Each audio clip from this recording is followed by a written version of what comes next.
In this video podcast, I'm going to be talking about Manchester United's win against Luton Town away from home, also with the fact of Ashworth's interest from Newcastle. Now, let us get into the match reaction. I didn't do a match preview for this game, and I didn't do a match reaction for this game. So, everything is going to be done. Well, not the preview, because the preview is redundant, but I'm going to be doing the match reaction in this video. I'm not done in this video, but first, I'm going to say this. Away from home against Luton Town before this game, I wasn't expecting us to win the way we did, because Luton Town has a tendency to be as small as a club they are, and as small as their budget are. They're still going to defend their own at home, and that's what they usually do against, I think, Liverpool. They drew against Liverpool at home. They gave hell to Man City. Then Man City could come back in the second half and win the game, but they tried a few things in the first half. And you can see that they were trying to play that low block and not concede at home.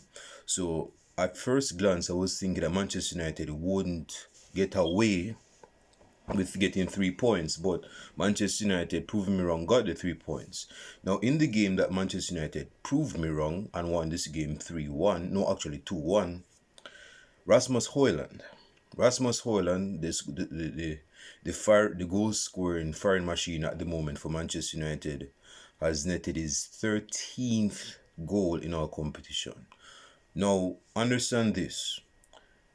In late December, he had before the game against Aston Villa at home, Rasmus Hojlund had 6 goals to his name. That is 6 goals in the Champions League only. No, actually 5. I think 5 goals in the Champions League only at the time. And then he go score his first Premier League goal against Aston Villa, which proved to be the winner in that game. Ever since, he's been on a goal, particularly starting with this year, he's been on a goal scoring form, scoring in 6 consecutive games. Now, I'll say this. Despite him scoring in those 6 consecutive games or 7 consecutive games, he has not played particularly well. And this is no criticism against Rasmus Hojlund. I'm stating what I'm seeing. And although I didn't watch the game yesterday, I watched the extended highlights of the game yesterday of Hojlund's performance. You could tell that despite him getting them 2 goals yesterday, he could have even had a hat-trick. He could have, got a hat-trick and even played better. But seeing that he got a goal and 1 scruffy goal just shows that this brethren is just in a lamp clear of luck. He got a second goal limp off his chest and going to goal. So that was his second goal. But Rasmus Hojlund has proved the doubters wrong. Persons weren't expecting Rasmus Hojlund to be scoring so much goals as of late. Yes, you could say he's in a purple patch form. Yes, he's getting his goals here and there, but still, he's not justifying the 72 million price tag. Dude, this virgin is just a 21-year-old. Give him time. Now, I know that the age factor is overrated in person's eyes, because they're saying, if you are good, your age has no relevance to it, and that's true. But you have to understand where this guy's coming from, and this goes back to Eric Ten Hag's statement in the match reaction, saying that he has shown that he can actually surmount. Well, this is my words. I'm not verbatim what he said, because I can't understand what he said. I had to literally read what he was saying.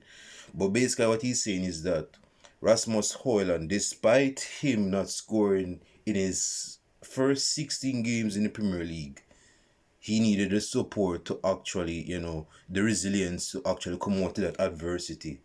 And once that goal, I said this in my match reaction when he got his first goal against Aston Villa at home. I said, once this Bridging go score his first goal in the Premier League, that's where the snowball effect starts. That's where the domino starts to fall on the table. Because once you get that first goal out of the way, it's like the rain showers just start fall. This is where goals go start come to you. It's like when a life advisor tell you, say, you put yourself out there, you take the risk, and when you get the risk, you get the reward. Things go start coming to you, that type of thing. So you could see Rasmus Hojlund getting goals right now, but I'm seeing persons And this is no admonishment, by the way. I have my criticisms of Rasmus Hojlund, but I see in person saying that Rasmus Hojlund not doing enough. Okay, yes, he's not doing enough, but at least he's scoring the goals. He's a striker. Yes, he should have scored a couple of chances yesterday. I'm not getting to the play. But Rasmus Hojlund, he's doing his business. He's getting the goals. So in terms of the overall performance, though, this is where a lot of persons, going back to my last match reaction, I said these wins are papering over the cracks. They're not convincing wins. They're not convincing wins. And again, I didn't watch the game yesterday, but by the comments made after yesterday's game, you get the feeling that yesterday's game was not a convincing one. You think we were the one that lost. We got 3 points. We'll go get 3 points and we lost. But the comments, man, the mountain of comments, persons are saying we're not playing well. And we're not playing well. We're not playing well. But the fact that we're getting the 3 points right now is what matters. We can get top 4, and this is what I said a couple weeks back. That yes, we're not playing the best, type of football. Yes, we want this coach to come out, because I want this coach to get sacked and come out. But at the same time, we can still get top 4. Tottenham's top 4 position is not written in stone. They can still crumble. They lost against Brighton at home. You see me? Actually, against Wolves at home. You see me? So they're not so much. They're not built in top 4 permanently. They can still crumble. You see me? Aston Villa, they're going to drop points. I believe they're going to drop points. So if we keep up this papering crap, this papering over the crack type wins, we can still get top 4. This is me. Bruno Fernandes, players. Well, one player that stuck out, despite us not playing well, was Kobe Minor, and it just shows you that this brethren, a lot of persons have seen this since pre-season, that Kobe Minor is a generational player. This brethren actually can start in a lot of teams, not only in the Premier League, but I would say even in La Liga. Kobe Minor, this brethren is just 18. He's not no 28 prime time player. But the way he's playing in our midfield, you think he's our senior midfielder. And I didn't even watch the game, but seeing his highlights, man, he just seems so composed on the ball. Is that this brethren has the composure of like a seasoned top tier centre midfielder. That's the composure that he plays himself with. And it's embarrassing if you're a Bruno Fernandes. It's embarrassing if you're a Scott McTominay. And this brethren is better than you, and he's just 18. He's not our senior veteran midfielder, is me. But the way how he plays in midfield, it's embarrassing, man. I would be embarrassed. Seriously, I would be embarrassed. This brethren is bossing our midfield. He's doing his thing in midfield. And our midfielders, the rest of our midfielders, apart from Casemiro, he's not up to par in terms of talent, in terms of awareness in midfield. And this brethren that's 18 has it.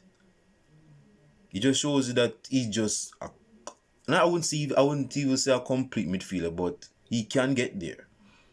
And he plays like a Seedorf back in his younger years. Did he play for Ajax? He definitely played for Real Madrid, but he plays like a young Seedorf. It's me.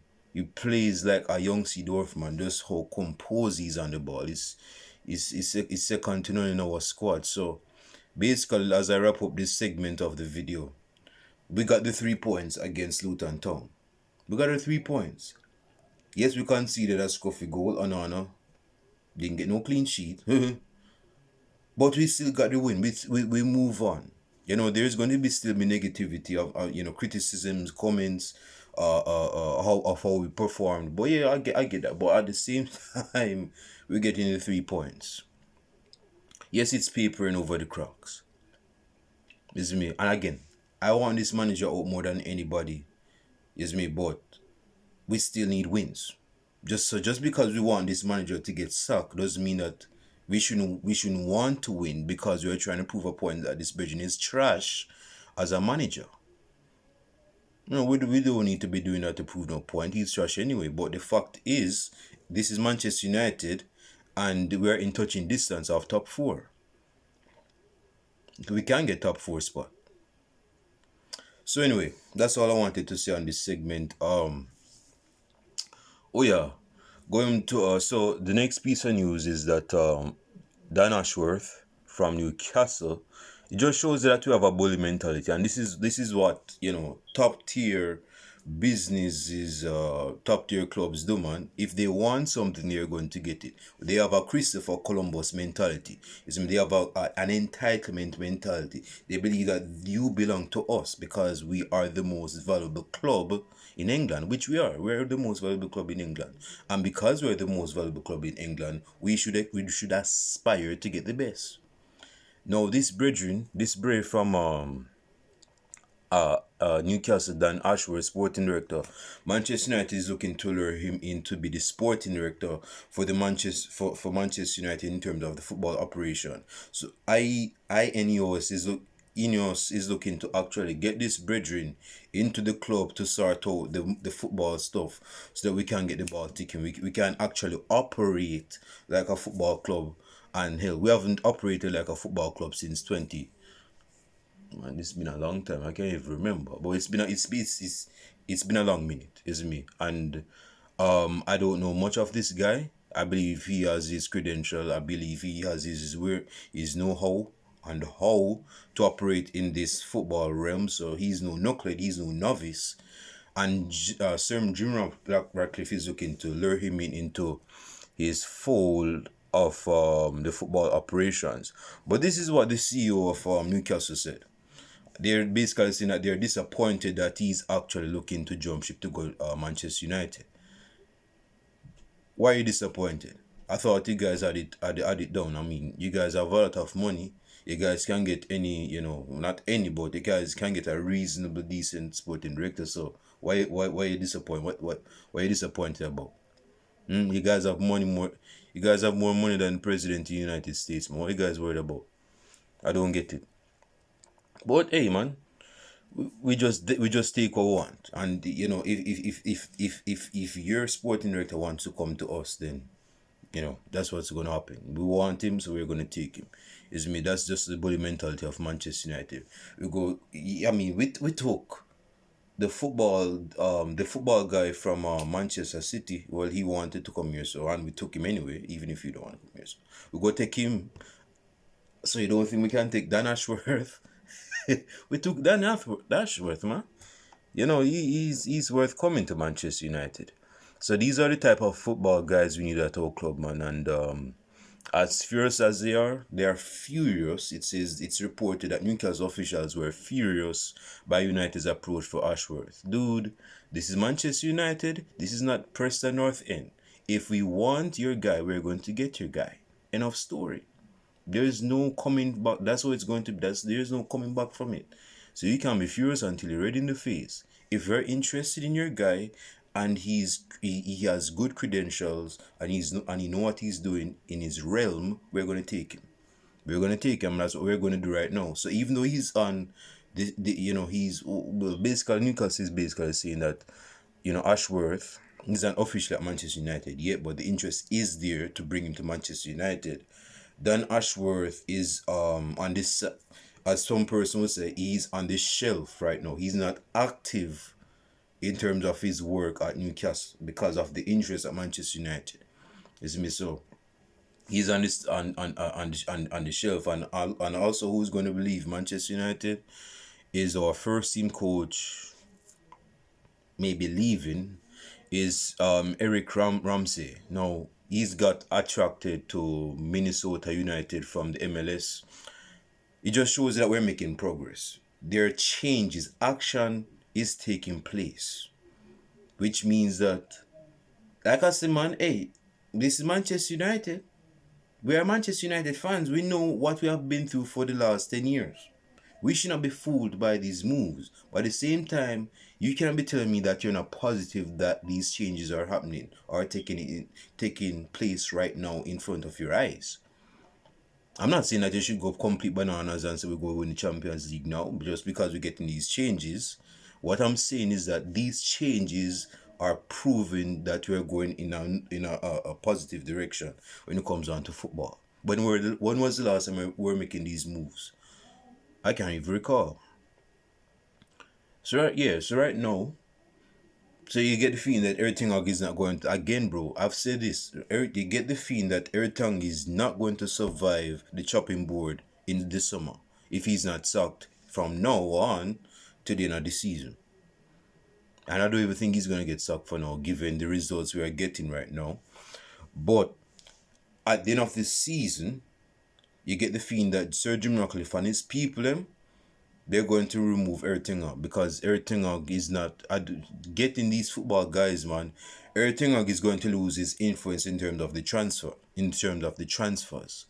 He's going to lose influence, and everything Hag, based on how he's been operating for the last 18 to 20 months, he wants his players from the not Bundesliga, from the Holland league. I can't remember the league by name. I don't know the name, but he wants players from that league to come to Manchester United, and players from that league has come. Certain players came to this league, and they have been cutting the cake. You look at Anthony.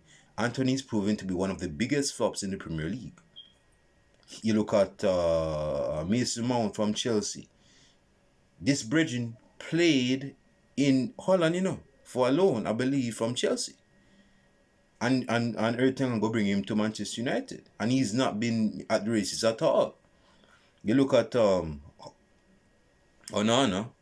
Onana used to play for Ajax, isn't it? But Onana is not looking to prove, to be a top goalkeeper. I mean, this guy has conceded 50 goals already, and it's not even in his second season. 50 goals this guy has conceded already for Manchester United. 50. Over 50 maybe. Over 50 actually. Because that's the last time I check it that he conceded 50, and that's a couple of weeks back, and we conceded a goal yesterday, so that's over 50. Is me, but he's not proven to be a proper signing though. Not to prove a proper. So the point is that everything Hog is going to lose his influence on transfers, and because he's going to lose his influence on transfers, and we're not playing proper football, he's going to get this up. He's going to get dropped out. He's going to get removed from Manchester United. So all of these things, there's something to be, again, somewhat positive about with all these moves with Dan Ashworth coming to Manchester United. We get the Brailsford guy, from Manchester City.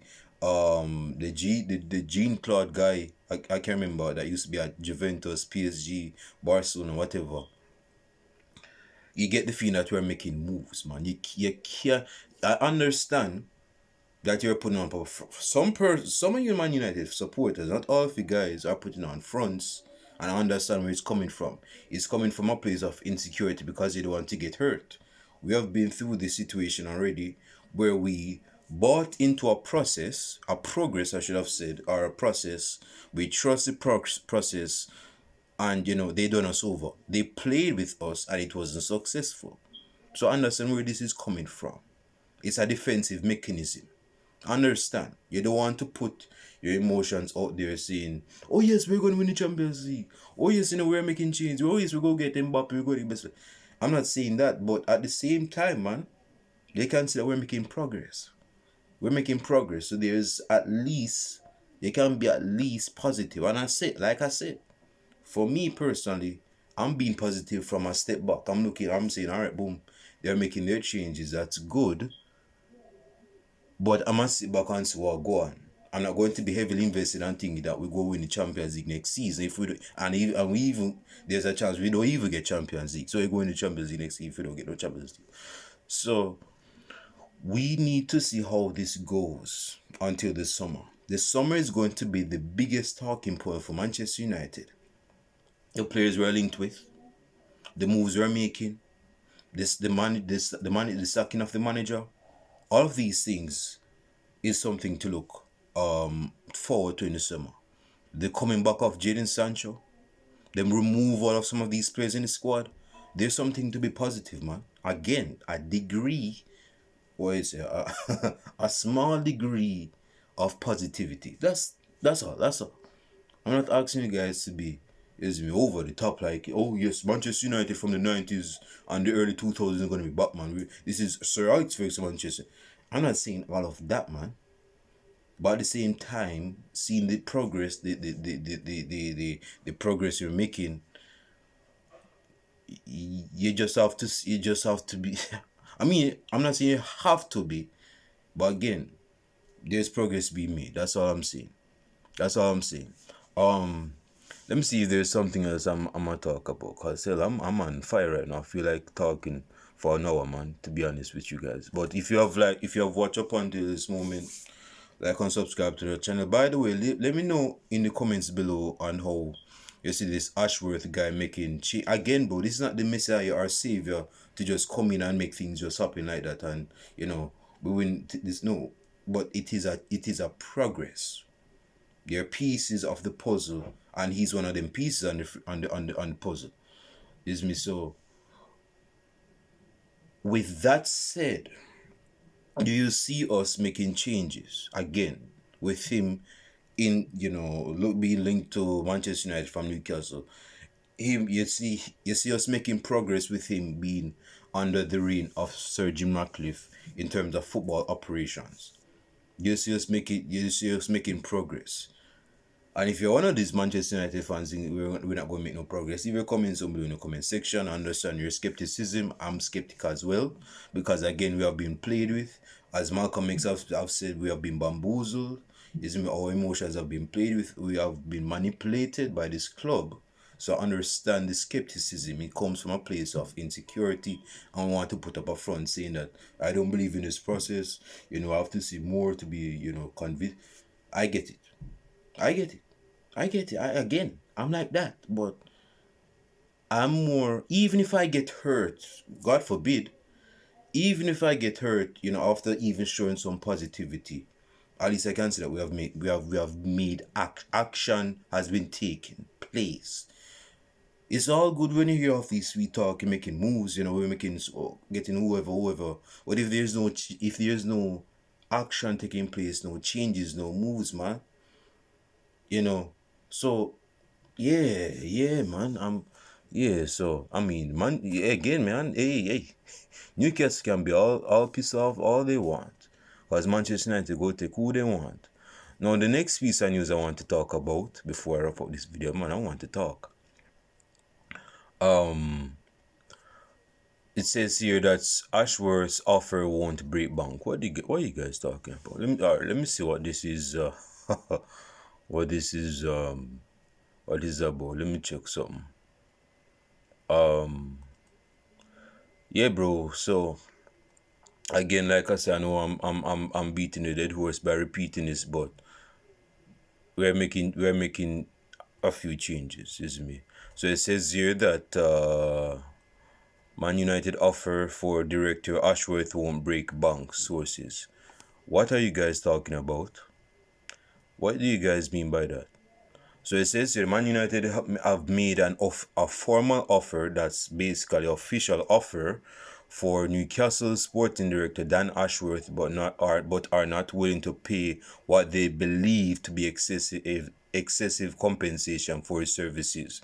So of course, this is a negotiation conflict, as you'd have expect with between Manchester United and Newcastle. Now again, this is a proper sporting director. He has credentials to his name. This is not no knucklehead. He's no novice in the game.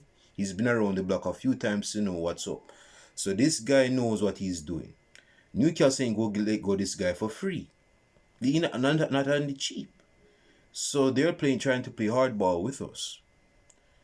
And it says here, Man United have made Ashworth a top target in the overhaul of the football operations at Old Trafford, being led by the new minority shareholder Sir Jim Ratcliffe. This guy is a top guy. We're treating this guy like the DA is treating some drug lord in terms of some case. We're looking to get this guy. We're looking to get this guy in handcuffs, bring him to Manchester United, and be our sporting director. That's what we're trying to do with this Ashworth guy, this Sir Jim Ash. So yeah, we want him, man. We want him. This is me. And it says here, we are naturally, well, I read that already. Talking about, CEO of Newcastle talking about say them disappointed, this and that. Man, hey, get on with that. But, okay, I'm rambling right now. So, all right, yeah, so it's wrapping up this video. It's a good look that we're making changes. We're actually showing intent. We're actually being aggressive with what we want, and we're taking whoever we want, whoever. Again, we take this guy from Man City, man. He's not officially at Manchester United, but the moves are being the moves are in motion right now. With this guy, this Dan Ashworth guy from Newcastle, we're going to get him. We're going to get him. Again, we're going to be getting this guy. He's our top target. We're going to get this guy. Sir Jim Ratcliffe is about the business. And Man United fans that have been skeptical, again, going back to the skepticism I've been talking about, are actually opening up a bit to Sir Jim Ratcliffe. Some persons have called him, I ain't going to say no name, but some persons have called him Sir Jim Mr. Rat or whatever. You see that he's an enabler of the Glazers. But I tell you something, let me tell you something right now. Whatever you see Sir Jim Ratcliffe as, how you perceive him as, he's making moves at Manchester United. When was the last time you see Man United making them type of moves? Listen to my comment section, and I love you too. Listen to my comment section. Be detailed. When was the last time Manchester United has made proper moves like this with such intent? Saying that, yo, we're going to take back to the Manchester United of the mid 2000s, early 2000s, and even in the late 90s. We're going to get back to there, so. But it's going to take process. Right now, we're cleaning up the football structure. Again, bro, you can't have good. Alright, listen, you cannot have a proper. Alright, look at Man City. Not to look over their truths, but look at Man City. Man City, yes, they have a good side, but if you look inside of Man City as a whole, from the hierarchy, administration, everything, they have a proper football owner. They have proper football people. This guy that we just got from Man City, are getting from Man City, he's a big part of their success. This guy was at Barcelona when they won the treble. Is me. So him coming to Manchester United is gonna, stir up a few things. You see me? Man City has proper football people in their club. You see me? And in my opinion, you cannot be a proper football club, not a financial business club. I don't care about that. You cannot be a proper football club without having proper football people in your football club. It don't make no sense. They can win the Champions League, a few times, without that. But to be a proper football club that is consistent, like Barcelona, like Man City in the last 7 to 8 years, you need proper football in your club. You need proper football people in your club. This is why we have these people, right? We're looking to get these people in our squad, in our squad. Well, basically in our administration, football operations squad, not on the squad on the pitch. Talking about persons in the football operations. We need them. We need them. We need them. We need football sporting director of football to say, yo, these are the players that this club should be recruiting. Not because some manager that we just recruited want these players. It's not going to work like that. And this is why I believe that everything is not going to survive this, because knowing knowing him, he wants players of his own. He wants his own players. He wants players that, I don't know, but he wants players that believes that will do things for him the way he wants it. How is that going with Anthony? That's not going well. I'm pretty sure, he's sending Anthony to drop back and help defend. But in terms of attack, when he's attacking, this Bridget, he has no output.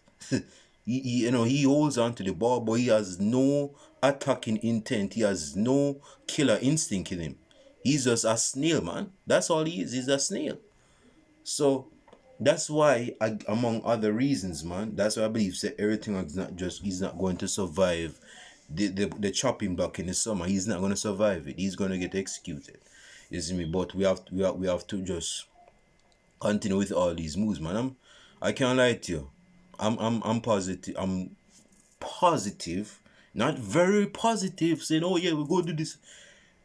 I'm positive that we're going to get back in time, keyword in time, to where we were.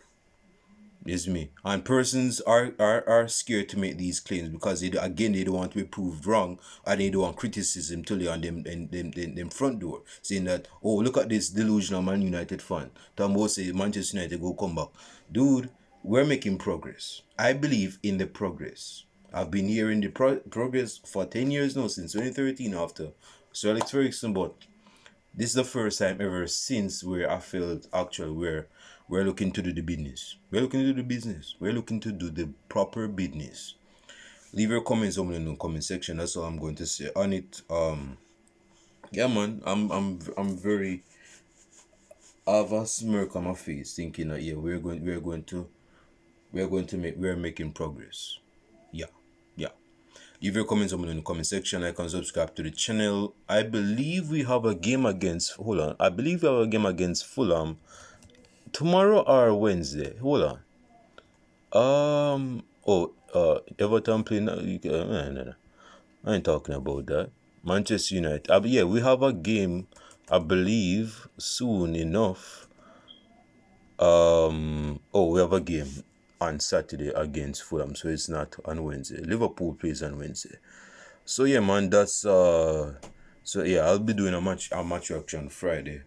But let me know in the comments below, man. What you think about Dan Ashworth coming to Manchester United, and talk to me about Rasmus Hojlund, your true feelings about Rasmus Hojlund in the comment section. Let me know what you think, man. Let me know what you think, man. Don't hold back your comments. Leave your comments. Dump everything in my comment section. Whether we disagree, we agree, whatever. Comment section. Like and subscribe to the channel. It's like and subscribe to the channel, man. With that being said, I'll show it to you guys in the next video podcast. I'm out.